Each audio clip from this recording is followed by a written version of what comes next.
Se você tem GGRC na carteira, muito provavelmente nessas últimas semanas você deve ter se perguntado por que ele tá caindo tanto. E aí surge aquelas dúvidas, será que é hora de vender? Será que aconteceu alguma coisa com o fundo? Mas calma que eu vou te explicar tudo o que tem acontecido com o fundo e eu vou te mostrar o que é que eu vou fazer na minha carteira porque eu tenho ele como a minha segunda maior posição. E eu vou te adiantar uma coisa antes de qualquer outra, já se inscreve aqui no canal porque esse é o canal certo que você encontrou para poder aprender mais sobre fundos imobiliários e ações. Então, como eu já estava dizendo aqui, eu já fiz minha tarefa de casa, já li o relatório gerencial, já li os fatos relevantes que o GGRC soltou. E, cara, o que eu encontrei aqui pode te surpreender muito, viu? Então fica comigo até o final do vídeo que eu vou te mostrar exatamente o que você precisa saber sobre o fundo nesse momento atual de mercado que a gente está vivendo. Para que a gente possa saber se é uma cilada ou uma oportunidade, né? Porque existem muitos fundos que estão descontados hoje, mas que na verdade são uma grande armadilha. Se a gente passar aqui para o gráfico do GGRC, a gente pode ver que no final de maio ele estava custando aqui 10,15. Então, mais ou menos aí, em aproximadamente um mês e meio, ele chegou a cair quase 5%. E se a gente olhar aqui do topo que ele chegou nesse ano, ele caiu praticamente 10,5%. E, gente, isso é demais para um fundo imobiliário em um curto espaço de tempo. Porque, como a gente sabe, o fundo imobiliário, normalmente, ele tem uma volatilidade muito menor do que as ações. Mas não só isso. Tem outros sites aqui que a gente pode pegar, outros tipos de parâmetro, por exemplo, aqui o Ibovespa. Se a gente pegar aqui nesse mesmo período, olha só o que aconteceu. Ele também caiu cerca de 13%, 14%. E se a gente pegar o IFIX, nesse mesmo meio tempo que eu mostrei para vocês, olha só quanto ele caiu. 3%. Então, cara, veja bem, um fundo da qualidade do tamanho do GGRC, é normal estar caindo 10% enquanto o índice, que tem vários fundos imobiliários, que inclusive tem alguns que são ruins, está caindo só 3%? E esse pensamento que eu acabei de falar para vocês foi um divisor de águas para muita gente que começou a se preocupar com o fundo. Mas perceba uma coisa, como a gente viu aqui, a gente viu que o Ibovespa também está caindo e a gente viu que o IFIX também está caindo, ou seja, não está acontecendo essas quedas somente com o GGRC, mas ainda assim, mesmo que não esteja acontecendo essas quedas só com o GGRC, não dá para colocar a culpa toda no mercado, né? Existem alguns pontos específicos aqui do GGRC, como alguns macroeconômicos, que são importantes para que a gente descubra por que o fundo caiu tanto nesse meio tempo. E é isso que a partir de agora eu vou começar a tratar aqui com vocês, tá certo? Bom, vamos lá. Como eu estava falando para vocês, existem alguns motivos para que o GGRC esteja caindo tanto. E um deles é justamente a variação aqui do IPCA e da Selic. Porque como a gente sabe, a taxa Selic, ela rege o mercado brasileiro, porque ela é vista como benchmark, ou seja, ela é vista como uma taxa mínima de rendimento que você tem que ter ao ano. Então, se existir algum outro ativo que esteja rendendo menos do que a Selic, pode ser que não seja tão interessante investir naquele ativo agora. Então, como a gente pode ver aqui, olha só, a Selic, até 4 semanas atrás, e inclusive alguns meses atrás, tinha uma previsão de queda. Só que o que é que está acontecendo agora? Agora, a Selic está com a previsão de estabilidade pelo menos até o final do ano. Ou seja, perceba uma coisa, o mercado, então, ele retornou a reprecificar os ativos não com base na Selic que estava sendo prevista, né? Porque, como a gente sabe, a Selic antes estava sendo prevista para acabar em uns 12,25%, 12,5% ao ano, né? Só que, como a gente pode estar vendo aqui, a previsão atual é de que ela acabe em 14%. Então, só para ficar mais claro, o que é que tem acontecido para que essa queda do GGRC esteja acontecendo? É justamente o fato de que o mercado ele está reprecificando o valor das cotas, não só dos fundos imobiliários, mas como das ações também. Porque, como eu falei para vocês, a Selic é como se fosse o benchmark, é como se fosse uma taxa referencial para que a gente possa ver se a nossa rentabilidade está boa ou não. E, por exemplo, muitos fundos imobiliários rendem 10%, né? Então já fica abaixo dos 14% que a Selic está rendendo, sendo que os fundos imobiliários eles possuem um risco, diferentemente da Selic, que a gente sabe que o risco é mínimo, né? Porque você pode pegar CDBs, você pode investir no próprio Tesouro Selic, o que reduz muito o risco e consegue manter uma rentabilidade ali dos 14%. E por que que ocorre essa reprecificação? Como eu estava falando para vocês, como a Selic ela é utilizada como uma taxa de referência, ela compete muito com a rentabilidade que os outros ativos podem estar te gerando. Então, se a Selic ela sobe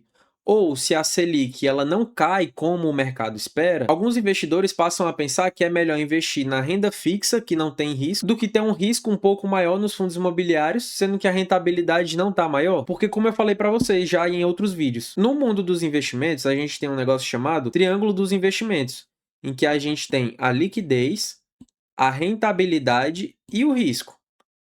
Ou seja, a gente sabe também que o risco e a rentabilidade são diretamente proporcionais.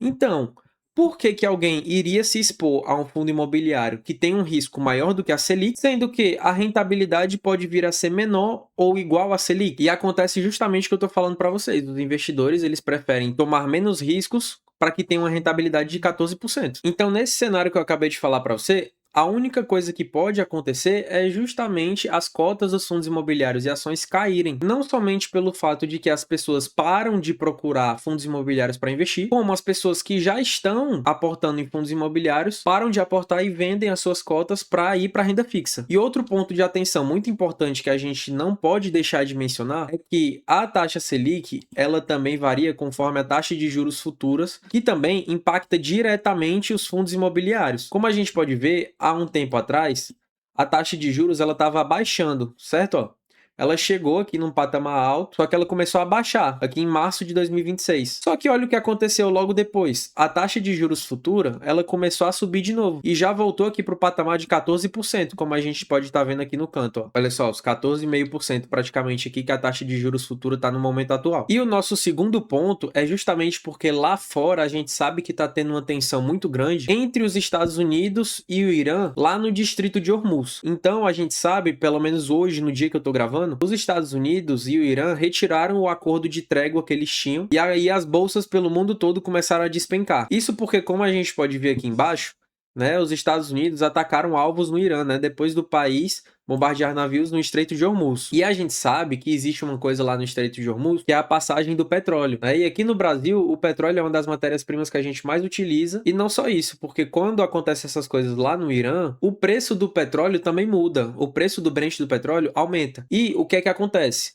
Isso bate muito forte numa pressão inflacionária aqui no Brasil. E quando essa pressão inflacionária sobe, quando a inflação ela tende a aumentar, o que é que acontece com os juros do Brasil? Justamente o que eu mostrei para vocês, né? Ele começa a aumentar também. Por quê? Porque, como a gente sabe, a taxa de juros aqui do Brasil, ela serve justamente para que a gente possa conter a inflação. E como a gente já pode prestar atenção aqui, não somente nesse momento, mas como vários outros que aconteceram ao longo dos anos no Brasil, quando a taxa de juros sobe, a renda fixa fica mais atrativa e, consequentemente, os ativos da renda variável acabam caindo e ficando descontados. E um desses ativos é justamente o que a gente está falando aqui, que é o fundo imobiliário. Mas outro ponto muito importante que a gente pode ver aqui também é a questão do fluxo estrangeiro do dinheiro que estava entrando e saindo da Bolsa Brasileira. Porque, para quem não sabe, a Bolsa Brasileira ela é composta de 60% de dinheiro estrangeiro. Ou seja, no Brasil, a Bolsa Brasileira só é composta apenas de 40% de brasileiros. O resto é tudo estrangeiro. E como a gente pode ver aqui no fluxo, né, que mostra esse site, a gente pode ver que o fluxo estrangeiro, praticamente ali na metade de abril para cá, só foi negativo. Ou seja, da metade de abril para cá, os estrangeiros só vêm retirando dinheiro aqui do país. Isso, consequentemente, afeta muito as cotas de fundos imobiliários, porque também existem estrangeiros investindo nos fundos imobiliários. E a gente passou por um momento de entrada de fluxo estrangeiro aqui desde o começo do ano muito forte, né? Então a gente teve praticamente 4 meses seguidos de alta de dinheiro de fluxo estrangeiro entrando aqui no país. E agora a gente está passando por um momento em que eles estão ou realizando lucro, ou eles estão com medo aqui de alguma coisa do Brasil, alguma insegurança fiscal, alguma insegurança jurídica. E aí isso faz que eles tirem o dinheiro aqui do país. Então até aqui eu já te mostrei 3 motivos que estão fazendo o GGRC cair, mas não é só isso, tá? Porque como a gente sabe, o GGRC ele também fez a 11ª emissão de cotas aqui do fundo, tá? E essa emissão de cotas aqui, ó, representa R$1 bilhão. E nesse caso, como a gente sabe, o valor unitário da cota da subscrição vai ser a valor patrimonial. Só que o que é que isso significa, né? Quando a cota ela vem a valor patrimonial, normalmente ela vai ser para negociações referentes à compra de imóveis. Então muita gente acaba pensando que essa compra de imóveis pode ser algo ruim para o fundo, com medo ali de diluição ou alguma coisa desse tipo. E aqui eu preciso fazer uma pausa muito importante, porque tem um mito que eu preciso tirar da cabeça de vocês. E é, a emissão de cotas por si só não é algo ruim. O que importa de verdade é o que a gestão faz com aquele dinheiro que está sendo arrecadado. E diga-se de passagem que daqui a pouco eu vou te mostrar que o GGRC vem fazendo um trabalho muito bom na alocação desse dinheiro. Então, aqui sobre a emissão de cotas, o que é que a gente pode falar? Essa emissão de cotas, ela dá uma pressão no mercado, né? né? Justamente por quê? Porque quando o GGRC ele pega essas cotas e negocia com os donos de alguns galpões logísticos ou alguma coisa desse tipo, acontece uma compensação em que o GGRC pega essas cotas que ele subscreveu e entrega para o vendedor daquele galpão logístico que ele estava interessado para comprar. E a partir daí, o que é que acontece? O vendedor desse galpão logístico, ele não quer ter cotas de GGRC, ele quer dinheiro. Então, o que é que ele faz? Todas essas cotas que o GGRC entrega para ele como forma de compensação para comprar o imóvel, o vendedor, ele simplesmente pega essas cotas e joga no mercado, ele vende. E isso forma uma pressão vendedora muito forte, porque nesses momentos o mercado ele meio que está digerindo essas cotas jogadas no mercado. E só para que fique claro para vocês, o GGRC ele vem fazendo subscrição de cotas há um tempo já. Então olha o que é que estava acontecendo. Olha o nível de volatilidade que o GGRC tinha e olha o nível de volatilidade que ele passou a ter quando ele começou a subscrever mais cotas para compra de imóveis. E é aqui que acontece justamente o que eu estou dizendo para vocês. É aqui que os vendedores que entregam o imóvel na troca de cotas, eles passam a vender essas cotas. E aí o que é que acontece com essa volatilidade? Olha só, aumenta. Teve um dia aqui e o volume de cotas vendidas no dia foi de 7 milhões. Mas teve um dia aqui que foi de 17 milhões. E pasmem, olha o que foi que aconteceu nesses últimos dias. Teve um volume aqui de vendas, olha só, de 21 milhões, como a gente pode ver aqui. Então, o que é que acontece? Muita gente, quando pensa em subscrição, acaba por vender as cotas com medo de ser diluído ou com medo de perder algum rendimento, alguma coisa assim. E soma-se a isso a questão de que quando o GGRC ele emite essas cotas para compra de imóveis e o vendedor daquele imóvel recebe essas cotas, ele também acaba por vender essas cotas que ele recebe, porque ele não quer ficar com as cotas do GGRC, ele quer dinheiro. Então, em resumo, o que é que a gente pode perceber a partir desse ponto? Que quando ocorre uma subscrição, existe venda de pessoa física, pessoa institucional, com medo de diluição, mas também existe uma pressão vendedora muito forte do vendedor do imóvel que vende as cotas que recebe para poder ganhar o dinheiro. E é aqui que eu quero que você perceba uma coisa, meu querido. Como eu já falei para você, o problema da subscrição não é a captação do dinheiro, é justamente o que se faz com ele. Mas calma aí que já vou te explicar melhor. Mas antes de eu te explicar isso, tem uma última coisa que, na minha opinião, tá fazendo o GGRC cair, que é justamente ele ter entrado para esse tipo de fundo aqui, ó. Ele entrou em um índice global, né? E o que foi que aconteceu? A liquidez bateu recorde. Por que que a liquidez bateu recorde? Quando o GGRC ele entrou nesse índice global, muitas pessoas acabaram entrando, saindo do fundo, e isso fez que a liquidez aumentasse. E com a liquidez aumentando, o volume e a volatilidade relacionada às vendas do GGRC podem ter aumentado. Então, eu quero que você perceba uma coisa. A partir do momento em que o GGRC entrou nesse índice, o que é que vai acontecer? As pessoas vão começar a entrar e sair mais do fundo, aumentando a volatilidade. Só que não somente isso. Quando um ativo ele entra em um índice, esse índice ele tem que rebalancear a carteira dele, comprando e vendendo posições para que ele consiga se ajustar àquele ativo. Então, só para que a gente possa deixar aqui os motivos do GGRC estar caindo mais claros, eu vou mencionar aqui esses motivos de novo, só que de forma mais resumida, né? Que seria justamente os juros mais altos por mais tempo, a gente tem também essa tensão internacional, o aumento dos juros futuros, as vendas relacionadas à 11ª emissão do fundo e, por fim, a gente ainda tem o aumento de volatilidade e liquidez que o fundo teve a partir do momento que ele entrou nesse novo índice. E é aqui que eu quero que você perceba um ponto muito importante. Em algum momento desse vídeo eu falei que aconteceu alguma coisa de ruim com o fundo ou que o fundo piorou os fundamentos? Não. E é aí que mora a oportunidade. Então deixa eu te mostrar o porquê. Mas antes da gente continuar, eu quero fazer uma pausa breve aqui justamente para pedir para vocês deixarem o like, porque não cai o dedo. Então deixem o like aqui se vocês estão gostando do conteúdo desse vídeo, tá? Porque dá muito trabalho fazer essas coisas, trazer esses estudos aqui para vocês. Então é só isso que eu peço para que vocês me honrem e, como eu já pedi no começo, se inscrevam aqui no canal. Porque o próximo assunto que eu vou falar aqui para vocês é o assunto mais importante do vídeo, então eu preciso que vocês prestem muita atenção no que eu vou dizer. Porque, como eu falei para vocês, o problema não é fazer a emissão das cotas e captar dinheiro, o problema é para saber para onde esse dinheiro está indo. E é o que eu vou mostrar para vocês agora. Então, para que a gente entenda melhor o que está acontecendo, eu trouxe aqui para a gente analisar e ler o relatório aqui. Então, vamos aqui só dar uma passadinha rápida nele em uns pontos que eu marquei, para que a gente possa entender se o fundo continua com aquela mesma qualidade. E, cara, de verdade, na minha opinião, o GGRC é um dos fundos mais transparentes que a gente tem hoje. Como a gente pode ver, o GGRC ele sempre está tentando se comunicar com a gente da melhor forma possível.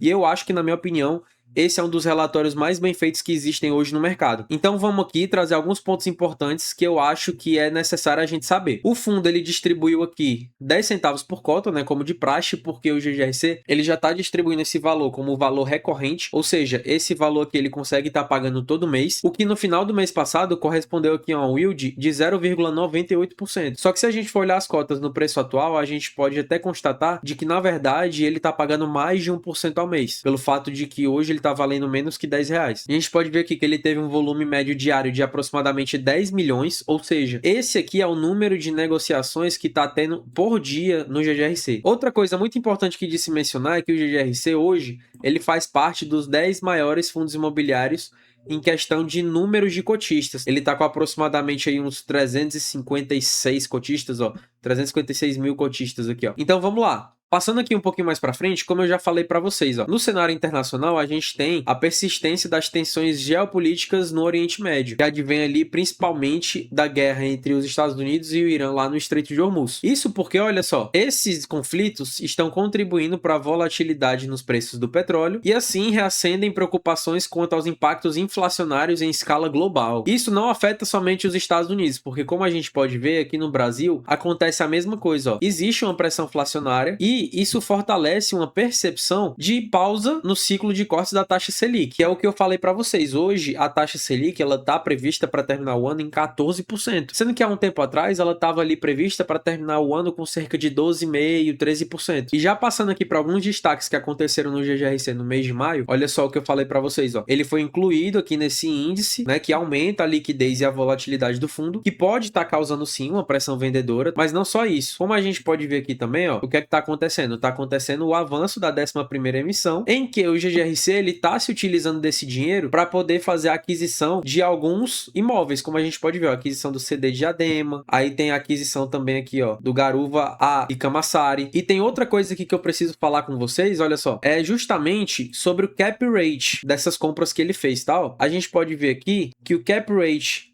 dessa compra aqui do CD de Diadema vai ser aproximadamente 8,6% ao ano. Ou se a gente for botar aqui no cash on cash, que foi justamente o que ele fez, porque essa compra que ele fez foi se utilizando aqui de uma alavancagem de CRI. Né? Ele fez ali uma dívida para poder fazer o pagamento de parte desse imóvel aqui. E aí, o retorno cash on cash já seria de 17% ao ano. Só que se a gente for pegar aqui só com relação ao valor pago e ao aluguel, vai trazer aqui um cap rate de aproximadamente 8% ao ano. E calma, o GGRC, ele normalmente ele traz os cap rates maiores, tá? Como justamente esse outro aqui de baixo do Garuva A e Camaçari, que é aqui, ó, 9,54% ao ano de cap rate. E muito possivelmente você deve estar se perguntando se esse valor de 9%, 8% é bom. Calma lá, vamos lá. Nos fundos imobiliários, normalmente, no segmento de logística, a gente pode ter um cap rate de 6% até ali aproximadamente 10%. Só que esses 10% eles são mais raros. Então a gente bota ali uma média de que entre 8% e 9% já é um cap rate muito bom. E o GGRC ele consegue estar trazendo isso praticamente em todas as aquisições que ele faz. Ou seja, com isso a gestão está mostrando a gente que eles não estão escolhendo qualquer imóvel para poder comprar. E sim eles estão fazendo uma seleção a dedo de quais imóveis comprar para que a gente possa ter a maior rentabilidade possível.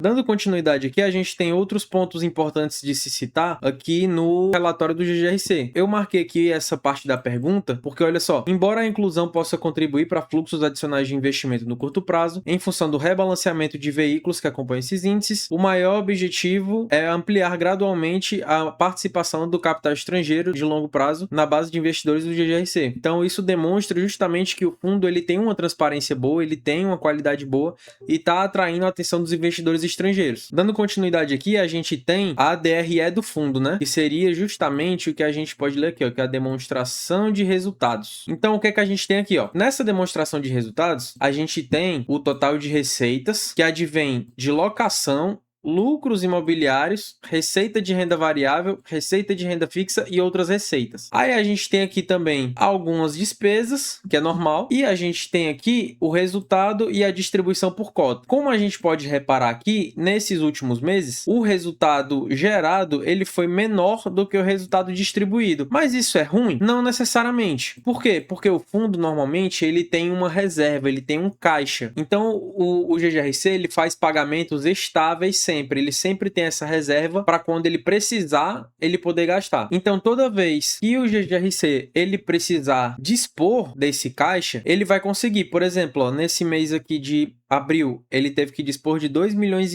porque, na minha visão, o resultado dele, por mais que tenha sido parecido, por conta das compras que ele veio fazendo nos últimos meses, ele está tendo mais despesa com as construções, além de, claro, o pagamento de parte desses imóveis, né? Porque o GGRC ele não está fazendo compras somente em cotas. Então, a gente não precisa se preocupar pelo fato de que o GGRC ele vem tendo uma evolução, tá? Ó, ele vem crescendo. Outra coisa que a gente pode observar, porque a gente não vai precisar se preocupar, é o caixa que o GGRC tem, porque o GGRC ele tem um caixa muito grande, ele tem um ativo disponível para que ele possa fazer os investimentos ou para quitar as dívidas muito alto. Ó, ele tem aqui fundos imobiliários, ele tem aqui aplicações que a gente pode até puxar aqui, ó. É só a gente ver exatamente isso aqui, ó. É o caixa aplicado em fundos referenciados de renda fixa. Então, com isso, a gente pode estar observando que, na verdade, o GGRC ele tem praticamente 1 bilhão hoje em caixa, tá certo? E não somente isso, né? A gente pode ver aqui que as dívidas que ele tem com relação a CRIs e obrigações no geral tem uma taxa ponderada muito pequena comparada ao que a gente está vendo hoje, porque o Tesouro Direto ele tá dando o IPCA mais 8. Então, essa taxa que ele conseguiu para o pagamento das dívidas é muito bom. E o GGRC ele não somente conseguiu uma taxa muito boa, como a gente consegue ver que o saldo devedor aqui, quando ele vai fazer a quitação dos débitos, vem diminuindo de uma forma muito saudável. Porque olha só o que a gente viu. Vamos só voltar aqui de novo, ó. O GGRC, ele tem um caixa de praticamente 900 milhões, né? E esse caixa de 900 milhões pagaria quase todas as dívidas desses 3 primeiros anos aqui, ó, desses 4 primeiros anos, na verdade, ó. Porque se ele tem 900 milhões, ele conseguiria pagar esses 244, esses 208, 148, 122.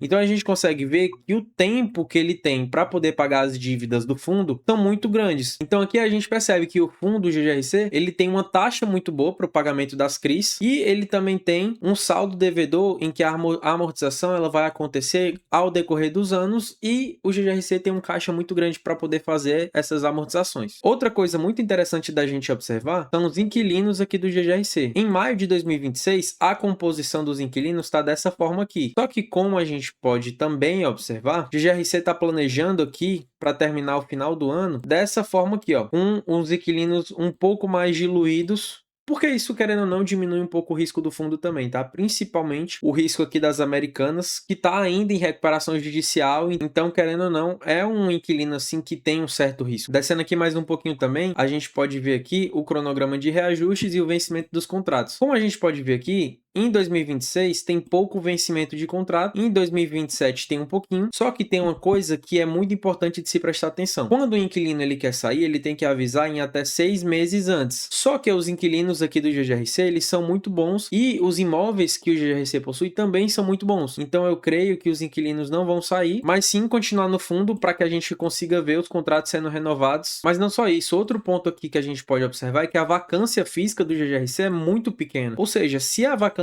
física dele é 0,19, isso significa que mais de 99% do fundo está ocupado. Então a gente aí, a partir desse momento, percebe que o GRC não está comprando apenas imóveis, ele está comprando imóveis que na verdade já estão alugados ou com inquilinos ali já em tratativas para poder entrar nos imóveis. O que é muito bom, porque assim a gente consegue ter um resultado, um retorno mais rápido dos investimentos do GGRC. Outro ponto aqui também é a modalidade dos contratos, tá? A gente pode ver que o GGRC, a maioria dos contratos é atípico, tendo só 13,85% dos típicos. E aqui a gente tem uma pequena diferença entre eles, tá? Os atípicos, eles têm uma duration, eles duram por mais tempo. Só que o reajuste deles não pode ser feito a Deus dará. Por ele ser atípico, ele tem um tipo específico de reajuste. Já os típicos, eles têm uma duração menor, só que essa duração menor também vem com alguns benefícios, como poder fazer o reajuste dos contratos de um jeito diferente. Por exemplo, o atípico, normalmente, ele só é reajustado pelo IPCA, enquanto os típicos, eles podem ser renovados e reajustados por diferentes tipos de indexadores. Então, fechando o raciocínio, a queda do GGRC, na verdade, não tem a ver com os fundamentos do fundo. Muito pelo contrário. Essa queda que o fundo vem sofrendo é proveniente do cenário macroeconômico, dos juros aqui no país, do aumento da inflação, da pressão geopolítica exterior por conta da guerra dos Estados Unidos e do Irã, e também por conta de alguns efeitos técnicos momentâneos, que seria a emissão de cotas e a entrada do próprio fundo nos índices internacionais. Enquanto isso, meus queridos, vocês puderam ver que o fundo continua fazendo um ótimo trabalho. A gente viu aí que ele está fazendo aquisições muito boas, tá com cap rate bem alto, mantendo ainda a vacância perto de zero e a distribuição estável dos dividendos. Então, a partir desse momento, eu quero mostrar aqui para vocês que eu tenho esse fundo na minha carteira e, como eu disse, ele hoje é a minha segunda maior posição, ó, como vocês podem ver aqui, ó, o GGRC. Ele atualmente está ocupando 6,7% da minha carteira e ele tá realmente com margem para aposta, tá? Ele tá com um desconto aqui de 12%, o que é um desconto muito bom. Se a gente for olhar aqui, ó, veja só, eu vou mostrar aqui para vocês o ranking de fundos. Se a gente for olhar aqui a questão dos rankings de fundos e eu colocar aqui os meus favoritos, filtrando ainda com o método 2 em 1, que é o que eu utilizo, a gente pode ver aqui que o GGRC, ele é o fundo imobiliário de logística que está mais descontado dentre os outros. E não somente isso, porque a gente pode fazer outro cálculo, que na verdade não é bem um preço teto, porque preço teto para fundo imobiliário não existe de verdade. Mas a gente pode dar uma brincada aqui, por exemplo, ó, que seria justamente utilizando o modelo Gordon, só que aqui não é somente o modelo Gordon, é o modelo Gordon ajustado. Então assim, se a gente olhar aqui, a gente pode calcular aqui, ó, os dividendos do GGRC, que é R$ 1,20 por ano, ele paga 12%, né? E se a gente botar aqui uma taxa de crescimento de 2,5%, que eu acho muito plausível aqui, e colocar o Tesouro IPCA mais 2032, que é o que a gente deve utilizar, pelo fato de que os fundos imobiliários eles têm que ser analisados com base no tesouro de mais curto prazo que existe. Então aqui a gente pode ter uma margem de segurança de 17,5%. E se você for mais conservador ainda, você ainda pode diminuir aqui o crescimento esperado do fundo, o que ainda assim te deixaria com a margem de 11,5%. Tudo isso então para mostrar que realmente o GGRC está bem descontado, mas como ele já é aqui a minha segunda maior posição, e se a gente for olhar aqui na questão do patrimônio e analisar pelo segmento, olha só o que é que acontece, ó. O segmento de logística já está ocupando praticamente 50%